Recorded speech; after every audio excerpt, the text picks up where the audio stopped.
观众朋友大家好，欢迎收看1月7日公司台记台下晡新闻，我是陈淑君。咱先来看今仔有什么新闻重点。选举愈来愈近，中国动作愈来愈多。透早有2只中国拖船冲到咱的领海，佮进入个远比东方3-4海里的所在。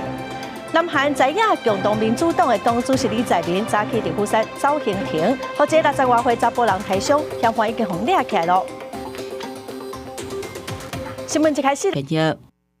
昨日本石川发生规模7点大地震哦，目前继续有地震尾。咱国的台版的办事处是表示讲哦，目前各地日本在区的旅行团甲人数计共是有18个团体，547个人，民众是拢平安。台版办事处嘛强调讲，会随时提供予个人必要的协助。受地震影响，航班取消的旅客伫旅行社安排之下，这2天拢会住新宿地区的饭店。星期早起，导游带旅客去新社集合，都是日本当地新年假期，新社活动拢照常举行，邀不少游客去拜拜。经过昨天地震之后，大家今天白天还是一样，在过年期间，在神社有庙会、有参拜的活动，都还是一如往常，非常的人潮很多。灿星旅行社表示，目前留伫当地有2个团旅客，含导游、工作人员总共65个，已经安排团员车衫邀请到仙台机场，坐成府航空下晡的班机登来台湾。这地震呢，其实是发生在仁登半岛啊，并不是在新系。但因为新系的机场呢，因为它的地势关系，所以它现在目前暂时是关闭的。我们会用大巴帮我们的客人平安的送到，借由这个仙台回到台湾。目前台湾有4间旅行社伫北陆周边有旅行团，以详西8团200多人上座，科纳旅游也5团，总共18团547人。行程拢无经过灾区，人拢平安。另外，20日的自由行是原定伫1月7日为新宿坐飞机登台湾，因为机场关起来，暂时留伫机场。外交部也收到目前灾区有一个侨胞受困。这位受困的侨胞其实我们的驻大阪办事处已经取得联系，并已经提供协助。在后第一时间，新宿机场关起来，因为新宿是台湾虎航独飞的营运航点。虎航表示，7日航班取消，未当登来台湾的旅客已经提供选择公司其他附近的航点登来台湾。另外，因为目前新宿机场地区的警报已经解除，依照表定营运航班，7号桃园去新社的航班应正常营运。记者综合报道。咱国的消防署佮有屏东县台北市的搜救队，嘛已经准备好13栋的器材、160个搜救人员加4只的搜救犬，随时会当出发去日本救灾。外交部表示讲，目前是在等日本的回应。这是阮伫地震现场定会使用的找人的器材。这个器材就是主要若你建迄个厝倒落来的时阵，阮会先用这种器材去看内底有人缀一个口。现场这些拢是准备要去日本救灾的性命探测器材和搜救队的物资。日本就船关伫元旦发生瑞士规模7点大个大地震，嘛陆续传出伤亡的灾情。咱国内政部嘛已经通报国际人道救援当地的关系，屏东县和台北市的搜救队正搜救的准备。那目前阮即摆会等消防署的消息啦吼，消防署伊即摆算真南投甲屏东县的会合，然假使讲，若即届有要出去，阮会去到桃园的迄个机场遐，所以台北会直接入去到桃园甲迄个消防署甲屏东县的做会合，总共差不多160个。消防署和2地的搜救队伫礼拜一接到通知，随着传好13栋的器材，组织160人和4只搜救犬要去救灾。消防署表示，咱国的搜救队随时拢会当出发，到时内政部嘛启动专案包机救援机制，让搜救队坐专机前往日本救灾。另外，外交部表示，目前也在等日本回应敢有救灾的需求。有关外界关切的救灾、协助救灾及捐款事宜，外交部已向日方表达愿意协助的意愿，日方倘评估后开放各界协助，外交部会尽速周知国人。我国救援队将视日方需求，随时可出发前往灾区协助救援。外交部嘛呼吁台湾民众这段时间唔通前往日本石川、金德和林丁地区，若准民众伫咧当地需要协助，会当和台北驻日本的代表处和台办的办事处联络。记者卢尚如、郑俊佑台北报道。继续来看，有英国媒体指出讲，台湾政府正在考虑要加入国际刑事法院 ICC 哦。若是中国国家主席习近平下令要拍台湾，国际刑事法院就会当介入调查。外交部是表示讲哦，任何对台海安全有帮助的办法，外交部拢无排除。英国《卫报》最近报道，台湾政府正伫咧考虑要加入国际刑事法院 ICC， 加强协助中国攻击或者是入侵。台湾若是加入，到时若中国国家主席习近平下令对台湾发动战争，法院就当介入调查。报道也讲到，虽然伫咧总统大选进前，政府未有立刻的动作，不过确实有伫咧讨论。外交部及政府相关机关对于任何有助于稳定台海和平安全的方案，都会评估研议，也不会排除任何的可能性。国际刑事法院是根据罗马公约伫2002年成立，是唯一一个有管辖权起诉犯有灭绝种族罪、危害人类罪、战争罪加侵略罪个人的常设国际法庭。目前有123个成员国家，中国加美国无伫咧其中。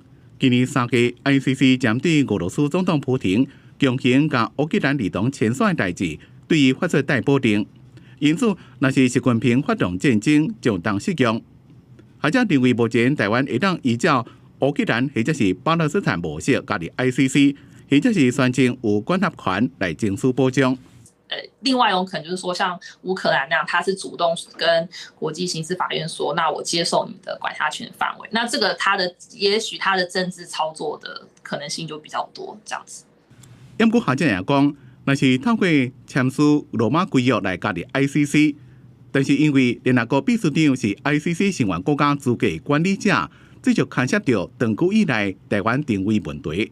另外，虽然加入会当提高台湾的全球参与度，不过可能会面对到地缘政治的风险，困难度不止啊大。记者综合报道。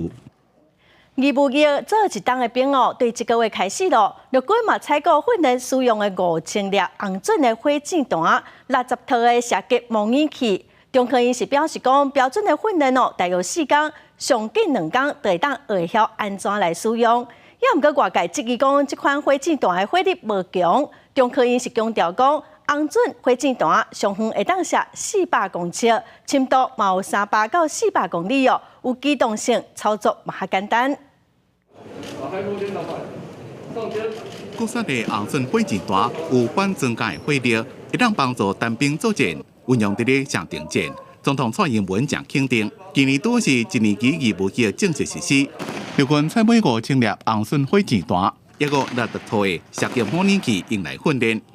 不过，并是所有义务役拢会当操作红准。陆军表示，一旦完成新兵训练，分发部队接受专长的训练，才有操作红准的能力。我们也已经完成红准火箭弹的专长驻地和基地训练的规划，这些对于提升陆军完整战力都很有帮助。根据中科院的资料显示，红准火箭弹有效射程400公尺，会当反制轻型坦克、装甲车、机电船加能源运兵车，已经是海军陆战队、宪兵、海巡署的建立武器。也若要培养一位标准的红准火箭弹兵，正式的训练要4天，可以了解装备、掌握射击的要领。不过外界质疑红准拍膛装甲的能力无啥高，无就拍膛过中共的主力战车。李伟是强调，袂当互一旦变做战场的炮灰。这个操作的这个武器又有没有自保，跟真正歼灭敌人的这样子的一个能打击能力，这都要明确的好去了解，好，不能让我们的这个义务役的这个士官兵变成战场上的这个炮灰。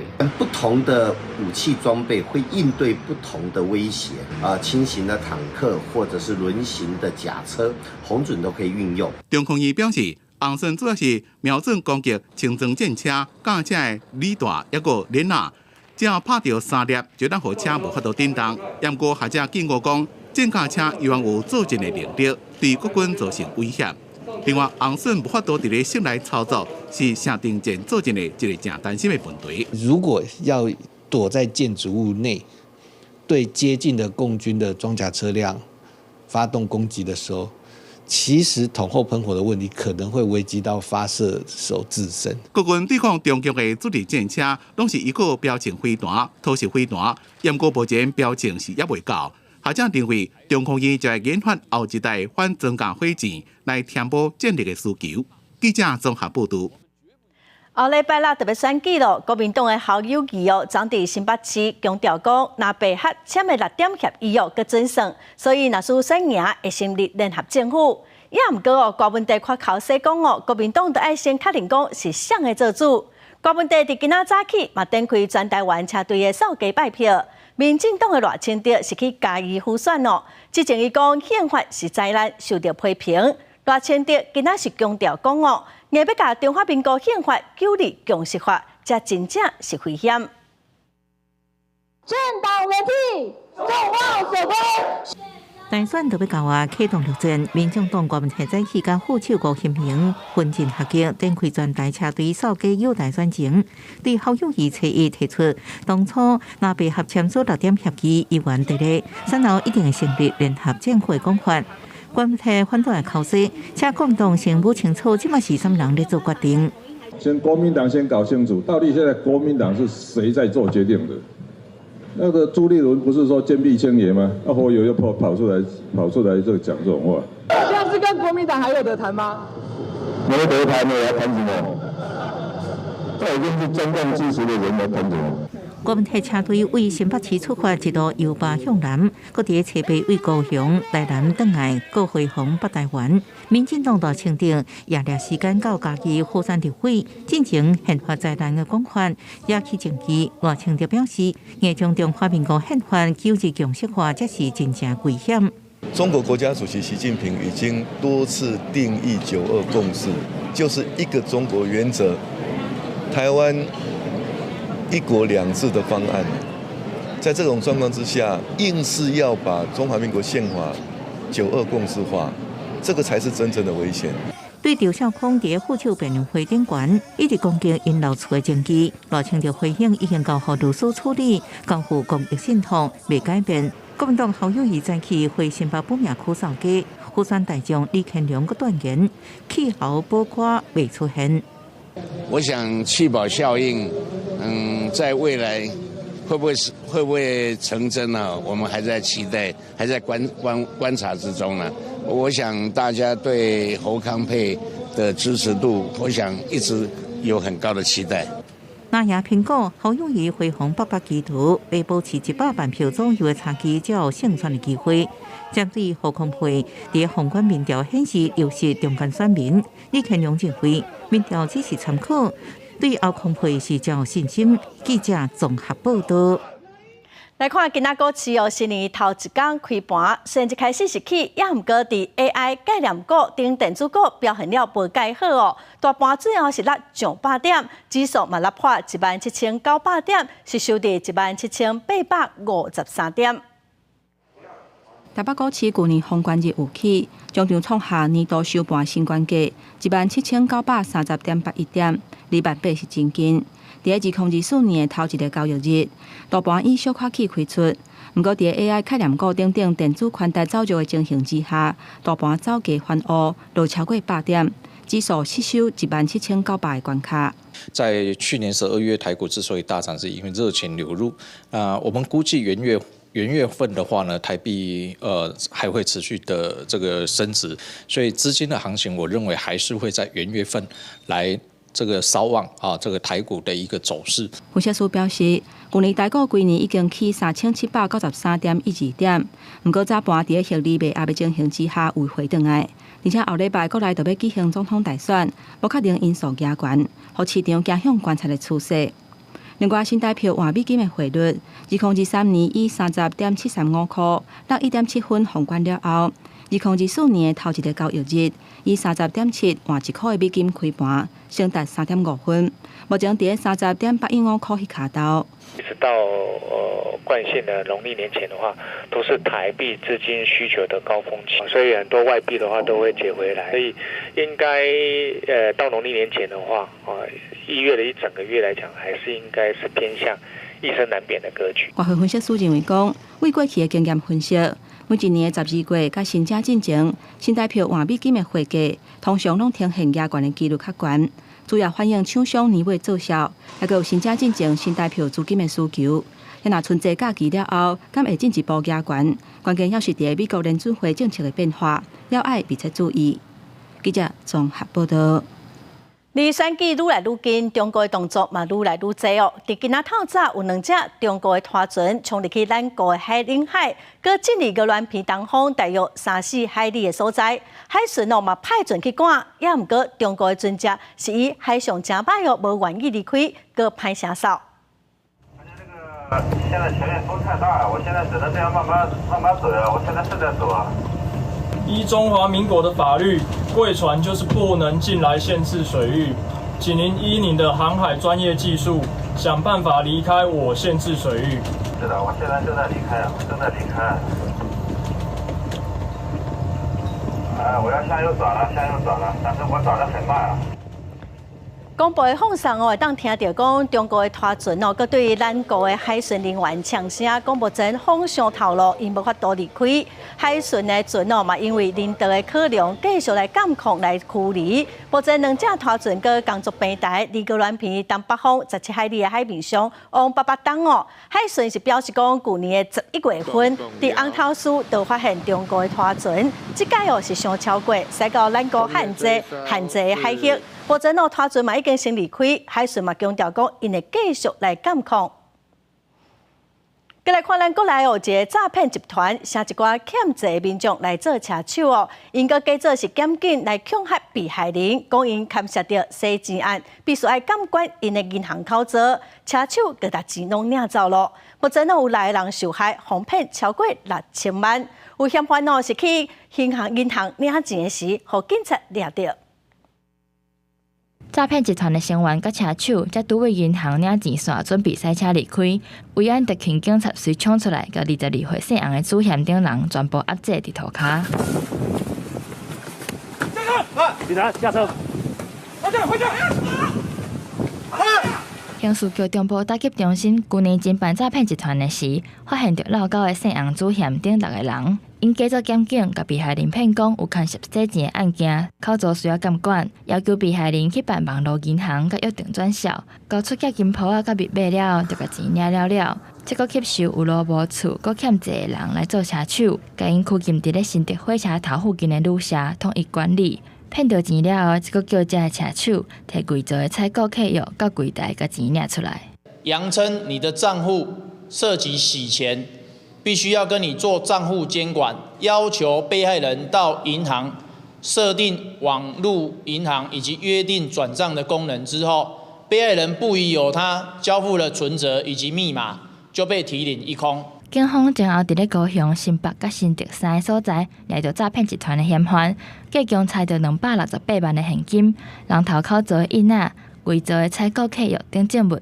目前清查有6个被害人。互人诈骗的钱有6000万，遮尔济。专案依照诈欺、洗钱、组织犯罪等罪嫌，移送新竹地检署侦办，嘛已经甲新竹地方法院申请羁押，得到允准。记者综合报道。来看元旦迄天哦，有民众伫新北市石门的迄电厂的附近翘高链劈车，搁一边放烟火。另外，伫饭点的时阵哦，各有民众伫新北市立中苏方道，坐伫车内的人哦，手提烟火射出去车外口，是真危险。警方是表示讲，这毋乃处罚，嘛涉犯着公共危险罪咯。一个普色的箱仔车驶伫咧苏方道，一个车队人头手拢皴出来，看伊手提物件一直喷火呛烟。隔壁这台黑色的轿车。对伫车队人也是同款，手伸出来一直放烟火。之前是有看到，但是最近比较少了。他就是边开车，然后后座可能有人拿着那个小型烟火。这种危险的情形是出现伫新北市三重埔，初一透早12点外，2台车驶伫立中苏方道，哪驶哪放烟火。虽然警方无接到报案，不过即马主动侦办，相关会当罚超过18万。也依照公共危险罪嫌侦办。民众手持烟火对外发射行为，已明显造成公众往来之危险。本分局目前已锁定涉案车辆，将主动介入侦办，处以最高新台币36000元罚锾，另将通知消防单位依照爆竹烟火管理条例，处以最高新台币15万元罚款。另外，伫元旦即天，也真侪台乌托邦小约伫咧东金公路喜庆附近驾车，毋但是骑车跳高点，也个拿骑车拿放烟火，真危险。驾驶重机车未戴安全帽，那沿线单轮行驶，并且施放烟火等危险驾车行为，将依违反刑法185条公共危险罪就办外，也会依道路交通管理处罚条例来开罚。民众看年算过头，真超过，用这种危险的方式伫咧庆祝，无顾别人甲家己的安全。新的一年，唔但讲是会受到罚单，也可能会涉及到刑事责任。记者综合报道。咱再来看前职棒的投手张志佳哦，伊捌伫国际赛表现了真出色，受到肯定。伊嘛捌出过唱片，去过日本拍过职棒。也毋过哦，伫2010年，因为职棒签赌案，伊无法度搁再拍职棒咯。今仔是传出讲，伊因为心脏病伫中国过身，才43岁尔。张志佳的面册哦，有朋友写着讲，张志佳因为心脏病伫困梦中过身哦。张志佳因为牵涉着职棒的签赌案离开职棒，伊捌开过餐厅哦，最近这几冬伫中国的甲高尔夫球，今仔传出讲伊伫中国过往咯，伊的亲人嘛有证实这项消息。再来看新北市哦，一个国中生伫校园防台死，早起全国家长会长联名就去教育部抗议，因质疑讲目前哦，教师辅导甲管教学生办法对老师哦是白卡白手，因根本是无法度来管教学生，嘛造成少数对少年管护所出来学生哦，登去学校了造成危机。因要求教育部甲相关的部会哦，都应该检讨制度。天开报道来自台湾北中南各地来家长代表汇集伫教育部门头前抗议，讲进前新北各中学生伫学校互人挂红棍、不治死亡案件，再拢表明是制度咧出问题。其中现有的教师辅导甲管教学生办法已经管教受过头，意思讲老师白卡白手，根本就袂使去检查学生的私人物件。绑手绑脚，老师根本不敢动，一动就被投诉，所以造成现在学校基本上完全没有办法去执行好这个安全的一个检查。来自苗栗的前会长黄正明认为，这届涉案的学生对校管所出来，就会使直接登去学校。类似的案件，恐惊是唔那一个，嘛烦恼这真做是囡仔去学校上课的微博单。就好像一个未爆弹，目前在台湾存在的有多少这种未爆弹？家长岂能放心的把我们的孩子送到校园呢？在场的家长代表嘛，为着不幸的各中学生来哀悼，随后嘛甲抗议书直接交予教育部各教师的官员。教育部是搁再强调，已经拟定相关的标准流程，会让教师会当安心来辅导甲管教。研议定一个标准作业流程那让这个定义可以明确，让整个流程会有一个学校可以依循的一个标准。全国家长会长联名强调，这届事件对教育部的管教政策、法务部的保护管束，一直到地方政府的执行，家长的心内是有一大堆的问题想要问，嘛要求爱追究责任，马上改善，应予学生一个安全的上课环境。记者综合报道。来看卫生福利部的资料显示，讲2018年到2020年，台湾青少年自杀死亡的人数有提悬，也毋过寻求专业协助的学生是真少。有学生团体甲心理师等专业团体是呼吁讲，总统的候选人就应该爱重视这款学生心理健康的问题。没有心理健康就称不上真正的健康，这个是世界卫生组织的呼吁。心理师工会代表的一句话点出心理健康的重要性。不过，根据卫福部的资料，发现台湾青少年自杀死亡的人数有咧提悬，但是其中只有1成北向辅导老师也是专业的辅导人员寻求帮助。107年到109年，15岁到24岁青少年自杀死亡的人数从193人升到257人，足足增加了33.2%，曾有自杀企图者更是上升了62.9%。但是这其中仅仅只有1成曾经向辅导老师或者是专业的辅导人员来求助。关心学生囡仔的心理健康，学生团体 SUS 认为加强校园的社会安全网是真重要。另外，因为台湾升学比率高，学生囡仔踮伫学校的时间较长，学校就正做提供学生帮助，真好一管道。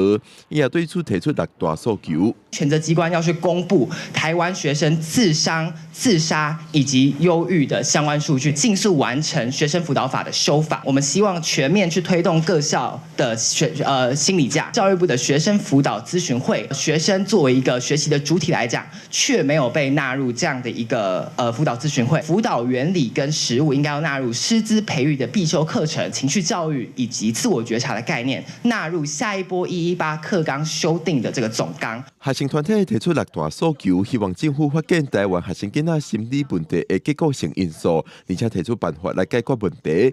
伫现场也有来自民进党的立委吴思瑶、国民党不分区立委候选人李玉成，加民众党不分区立委候选人刘淑彬拢到场支持。记者龚庭随台北报道。国立阳明交通大学准备要伫高雄设 AI 和半导体学院，来培养在地硕士甲博士生哦。高雄市政府是要来提供联谈会馆甲公务人力发展中心来加做校区，嘛按算讲明年得当开始招生咯。阳明交大高雄分部正式启动。经过1个月的协调，总算确定国立阳明交通大学要伫高雄设置分部，由校长带领3名副校长等干部共同来到高雄宣布。能够很快速的去扩散人才产出的量能，所以这个的确是很大挑战。不过我们有大概2-3年的经验，我们心里大概知道要怎么做，我们会努力往前走。我们在南部地区还是会比较从应用端来着手。学校表示，初步计划是以修硕士还有博士为主。大学部敢要设立，搁来研究。校地由高雄市政府提供现有的联谈会馆、公务人员发展中心做校址。市府表示，台湾 AI 半导体人才以台大、清大、阳明交大、北科大等学校，拢是北部较侪。希望高雄分部设立会当留伫南部的人才，买当带领南部的产业发展。选定我们现在的联谈会馆以及人力训练中心的这个部分哈，那离高铁站大概有1.7公里，开车大概3分钟就到了。过去我们做的产业的思维都是显性的价值在发展，但是面对未来更有价值的应该是隐性的，就是 IP。微笑曲线最左边的一些 IP 呢，是最有价值的，本身就是一个产品。市府表示，阳明交大高雄分部预计明年开始招生，相关的课程细节甲各单位拢在同步策当中，这嘛代表开幕将近20档。2005年由台湾首府大学以 ROT 方式委托经营管理营运的联谈会馆，上班伫年底进程就行入历史。记者王柳婷、陈天坤、柯正俊各报道。国际新闻来看，南韩在野共同民主党的总主席李在明伫韩国时间今仔早起10点半，伫釜山的造型亭，和一个60多岁查甫人抬伤，是流真侪血哦，送去病院急救，嫌犯嘛伫现场互警方抓起来咯。韩国媒体是指出讲，代志发生的时，李在明是互支持者为的。这嫌犯假讲买李在明的签名，嘛徛伫个身躯边哦。结果摕刀啊去挂上李在明的阿妈棍，李在明血是流真济，嘛倒伫涂骹。伊是先送去釜山大学病院急救，即卖已经转去小儿治疗咯。病院是表示讲哦，李在明是无性命的危险。这嫌犯的身份甲动机目前可以了解。再来看孟加拉的首都打卡的劳工法庭哦，查以无设劳工福利基金违反劳动法，甲诺贝尔和平奖的得主尤努斯判6个月有期徒。尤努斯的律师是表示讲，这是政治的动作，目的是来抹黑尤努斯。孟加拉国际有名经济学教授尤努斯创立的非营利团体乡村电信，是这摆劳资争议的焦点。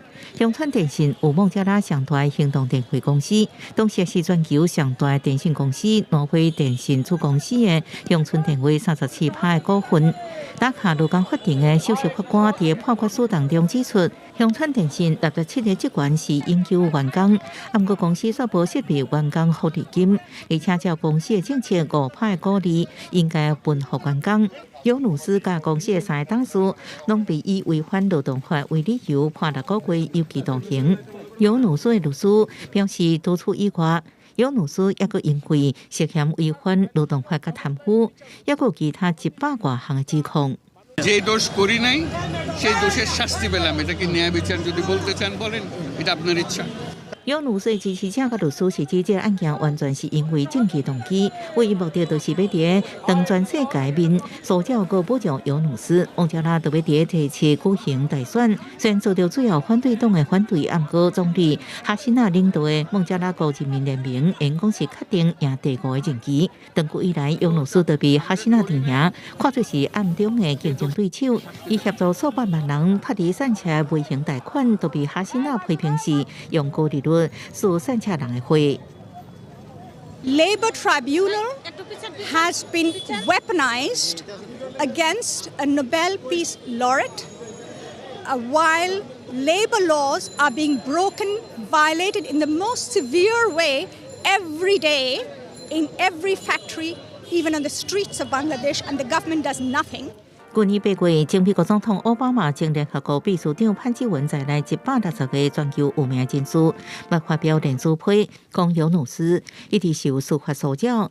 将国际特赦组织秘书长艾琳卡恩这次用联合国特别报告员出席法庭的判决，讲这诉讼是对正义的考试。公司新闻王慧文报道。咱来看北韩的领导新闻7万0编译。再来看代替花莲的火车头后站的出口，本地是有挂一粒2栋重的石头来做地标，也毋过因为定定地动车头嘛旧咯，挂石头的天棚最近就出现壁损，代替经过评估嘛已经先把这粒大石头扫走了。花莲市石头故乡，代替伫当初设计后站改起的时阵，伫出入口挂一粒2栋的大文石当作装饰艺术。最近后站的天棚出现裂缝，加上大石头影响过路人动线，民众拢烦恼会危险。因为花莲它是一个地震频繁的地方，那它的重量就是蛮重的。那如果说地震的话，它在晃动的话，应该会对结构有一些拉扯，然后谁也不敢保证它是不是会掉下来。花莲后车头本体已经40多年，虽然伫10年改起做礼宾单车式，煞伫去年7月发生漏水，全面检查了后发现，吊大石头厝顶因为地动，所有壁痕，若无移除，一定影响出入安全。它毕竟有2吨重，而且花莲又属于多震的一个地区所以造成这个我们结构上有明显的一个破坏的情况。那我们就在11月10号的时候，就由公务段代办把这颗石头把它移除。拆落来大石头先放伫工务段，未来铁路高架化了后，若适合的所在会放伫地面，袂过用电话方式来呈现。另外，花莲后站的结构补强会全部换做真侪道公司防水层，按算今年3月对完工。记者综合报道。再来看云林县除啊正常在大鼻乡，水利署监测的资料是显示讲，大鼻乡最近这5冬地层下陷的面积甲深度有恶化的趋势县政府建议讲，引进北港溪水源来引产，这需要大约3亿3千万的经费，嘛已经报去中央了。万冬稻仔挂产了后，农民无用种地。云林大鼻乡是云林种水稻仔面积上介大的地区，却接触到这引产水源无够的问题。当地就农民讲，引产的时阵，就要做伙放2-3口古井水，才有法度用。就拢无水，就爱讲安尼人每人做较快，人有量较大支的啦，迄深面的啊。我这是小井啊，这就足歹，拢足歹付的。爱行一暝日安尼才用袂头啦。云林县政府表示，根据水利署监测资料，大鼻乡纳入去的面积甲深度继续在变大，主要就是农产水利事业区域的灌溉系统外围，或者是区域外口，包含北镇、西镇、宜兰顶村，若是一年要收2届无水通好引产，就要抽地下水来用。会灌区的地方，去想办法怎么用地面水源来补充。我们研究的是以大大埤附近的一个北港溪，去引用北港溪的水源，作为它一起稻作的一个灌溉水源。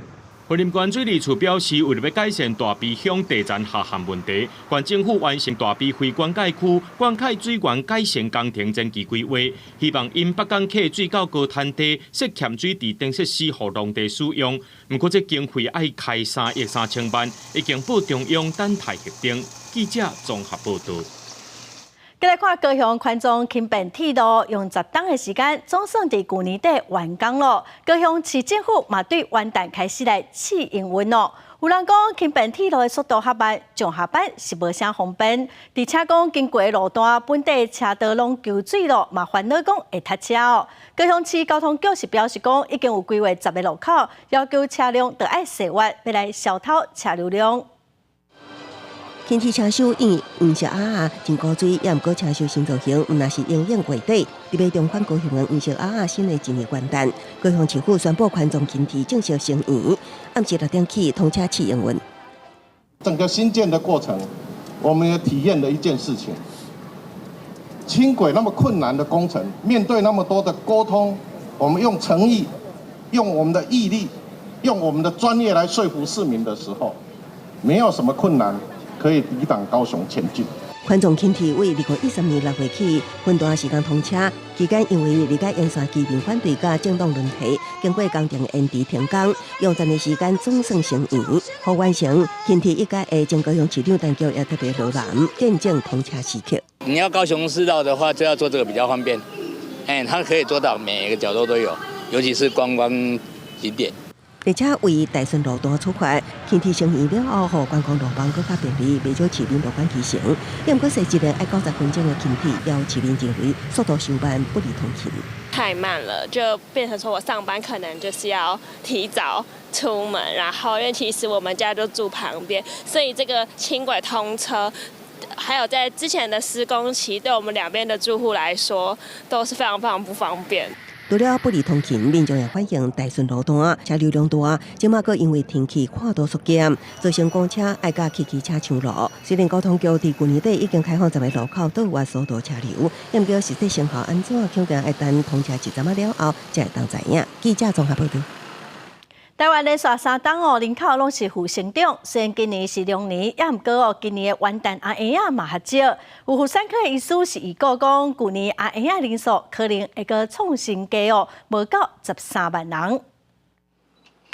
抱大出世的宝贝后生，妈妈笑甲真欢喜。27岁林小姐本来预产期伫1月中，无想到初一透早熊水皮破去，紧急到病院了后5点外自然生，顺利生第1胎，嘛意外变做元旦囡仔。就还蛮兴奋的吧，就当时也没有想过，能生到元旦宝宝，对啊，就还蛮觉得很特别的一个经验吧。2024头一天，各地病院拢欢喜迎接元旦囡仔，因为台湾已经连续3年人口负成长，死亡人数比出生人数较侪，而且出生率逐年降低。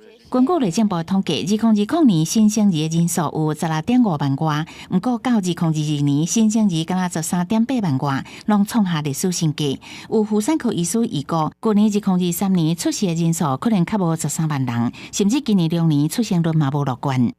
很多人就是说我计划我明年要生啊，就开始很兴奋啊，是龙年啊，然后或者是我们诊间看到的产妇会变得来做产检的会比较多啊。可是目前看起来都跟平常差不多。根据统计，到初一下晡5点1个为止，台北病院甲3总分别有5个元旦囡仔出世，国泰病院有4个，台北市联医有3个，台北中京病院有2个，大安甲新光病院各1个。意思是讲，少子化已经变作国安危机，现代少年阿某无愿意生养囡仔，主要原因也是甲经济以及整体育儿环境有关系。记者综合报道。前2天台湾各地头拢有跨年的活动，也毋过较侪人挂喙暗咯。有医师是烦恼讲寒人呼吸道病毒较高烧话，因正烦恼讲最近的病人恐惊会增加3成到4成。因为后过真数元旦下晡对开诊后诊室就真侪人伫等，因为最近天气变化大，加上跨年甲尾期聚会活动多，人较接斗阵，佮无法度保持适当的距离，袂少家长带囡仔来挂号。有点流鼻涕、喉咙痛啊。我就想说家里没有那个常备药，而且最近感冒的人很多，想说带来看一下。这几天去南投，然后发现他就是昨天晚上发烧，对，然后肚子痛。医师讲，疫情解除禁令了后，挂嘴暗的人明显减少。不过最近流感加新冠疫情拢开始清悬，3月过年，民众回乡甲旅游，开上北路南，更加增加疫情传播风险。有讲每一摆年假过了后，呼吸道症状患者比平常时增加大约3-4成。这个跨年大家群聚居多嘛，那不管是流感啦，还是那个肠病毒啦，那小孩子肠病毒，还有那个冠状新冠疫苗，这通通都会造成一个大爆发流行的。主管需要提醒，新冠已经开始进入第5波 Omicron 疫情，有过1个中下旬达到最高峰，一天围着人数可能达到2万人。另外，流感疫情也继续清悬，会伫过年前后会上悬。呼吁副校应注射公费疫苗资格民众赶紧去注射疫苗，来降低围着了后重症甲死亡风险。记者综合报道。来看台湾作家陈文如最近出版一本有囡仔100个台语字哦，提供英语、日语、德语、西班牙语等8种无同款的语言来对照，咱做伙来了解。水蜜桃，有够厉害，这个桃啊，忘掉，赞！手指绘本的台语字卡，小朋友大声念出，这是啥物规矩？这本是世界第1本互幼囡仔认白台语字，阁有德国语言绘本。这只以台语为主体，阁掺其他7种语言，包括日语、德语、西班牙语等等，互爸母会当为囡仔细汉就开始教因讲这生活思类。因为咱囡仔若袂晓讲母语咱的台语会消失去，所以我感觉自细汉就爱教囡仔讲台语，安尼咱囡仔较会晓讲台语。如果阮无家己教伊讲台语，也是讲客语的话，其实以后等伊大汉，愈大汉伊就愈袂晓讲，愈袂晓讲，伊就可能对阮家己大的所在日捌的愈少。这只陈文如是高雄人，伊过去英国，伫国外积极推广台语文。过去伊有出过2本英语加白话字的绘本，讲2位为英国来台湾贡献无孙娘。即马针对幼囡仔出这本台语绘本，内底有语音的朗读、古水红爱多样，写小朋友的注意，互因好捌字。台语就是做主体，安尼，就是要互大家爸爸妈妈了解，其实台湾是世界的台湾，咱本身就真国际化。所以讲，鼓励大家爸爸妈妈对即马开始就爱教囡仔讲台语，讲母语。台语互联合国评定是将要消失语言第3级，嘛是有重大危险的消息。陈文如是认为，台湾教育爱为囡仔细汉就开始，毋望绘本的创作用轻松趣味的方式将台语定根。记者钟义辉、柯昭勇高雄报道。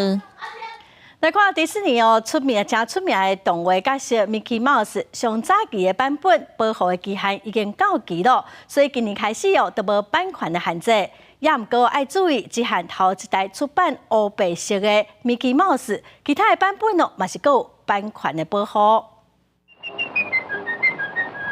迪士尼全世界第一出有声的动画片《气船威利号》。和古锥的米老鼠 Mickey， 伫1928年第一遍登场了，就风靡全世界。295年了，这个第一代初版 Mickey 的版权已经到期，2024年正式进入到公共财，也就是所有人拢免付钱就使用初版 Mickey 这个角色。I kind of feel like the pipe on the steamboat, like expelling smoke. It's so exciting that it's finally here. 也毋过价值几多10亿美金。穿着红裤无同版本的彩色的 Mickey， 就以各类版权保护。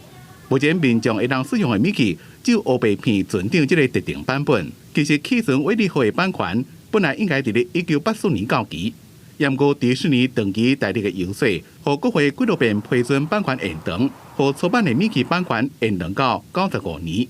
People got so excited. They were like, wait, The Great Gatsby? Wait, finally the last of the Sherlock Holmes stories? Wait, Winnie the Pooh? And so I've been feeling a crescendo of excitement over the last 4 years. 根据1988年上新通过美国版权法，大部分的作品会伫咧发布95年了变做公共财。伫最近有真侪经典的文学、真侪公共财，就带动改编的热潮。就像小熊维尼也比 Mickey 早一步真侪公共财，甚至伫去年被改编真侪恐怖电影。迪士尼强调会努力经营迪士尼标志性的角色，袂互消费者感到困扰。记者综合报道。来看美国的 NASA 发明一款叫做女武神的机器人哦，目前是正在测试，未来嘛打算要把这个机器人送去太空来处理一寡维修的工作，也是高风险的任务，来分担太空人的工作。美国航空太空总署所研发的这款被称作女武神的人形太空人，身悬188公分，重136公斤，形情配有亲像钢铁人，加其心脏的指示灯，伊的动作真沙粒，会使用双手扭开拉链，提出包裹内底物件。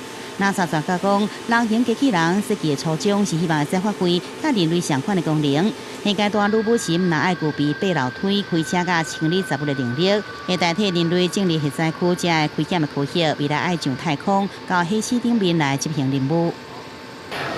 So we're not trying to replace human crews. We're really just trying to take the dull, dirty, and dangerous work off their plates to allow them to focus on those higher level activities. NASA 专家讲，未来机器人上太空了后，渴望协助处理高风险的工作，比如讲清洁太阳能电池板，也是检查太空船外口的设备故障，让太空人会使专心地探索甲研究这更加重要活动。实际上，早在2011年 ，NASA 就甲头一个人形太空人送上太空站，分担操作控制界面、测量通风口气流这任务。另外 ，NASA 也甲其他民间公司合作，希望多方面来让人形机器人发展是更加进步。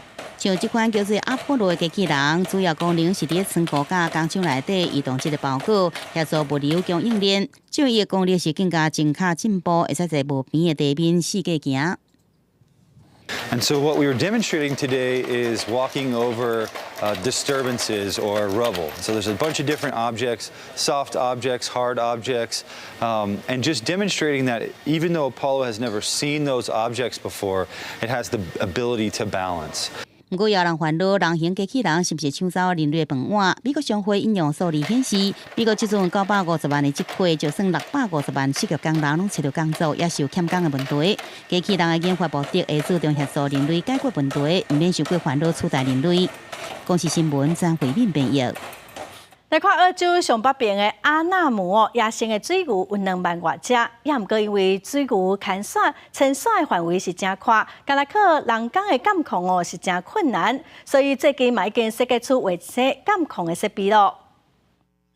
根据澳洲当地估计，目前分布伫北领地的阿纳姆地区的野生水牛大约有2万多只。当地真侪负责观察甲监控水牛动态巡警，拢是有关住民组成。也毋过巡警人数有限，要掌握22000平方公里这么宽的范围实在吃力。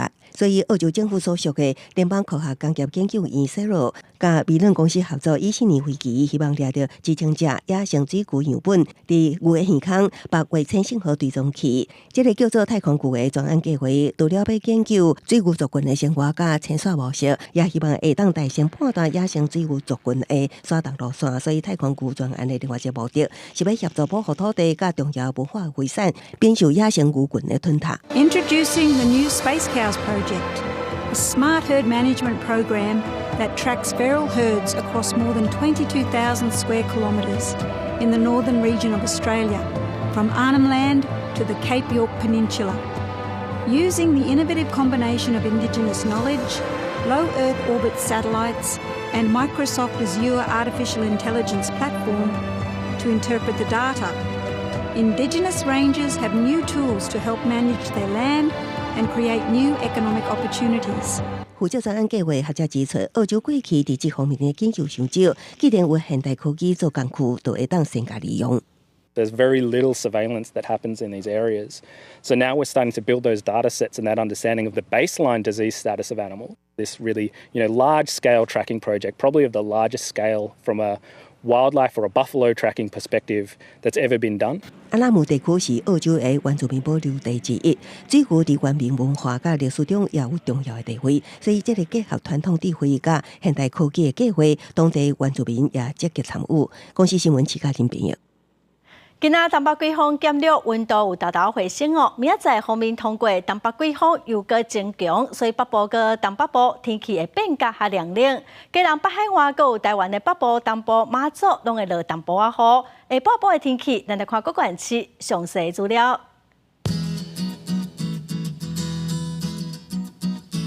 北部地区上低18度，上悬23度。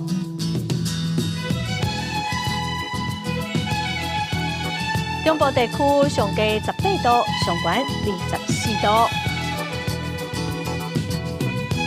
南部地区上低19度，上悬25度。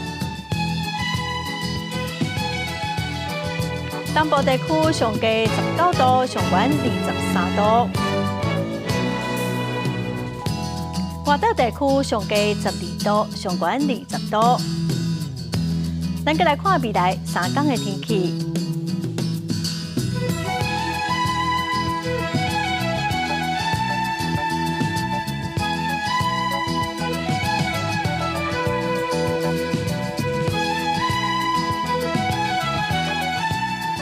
感谢观众朋友收看《公视台语台的下晡新闻》，我是陈淑君，明仔载下晡3点，咱再会。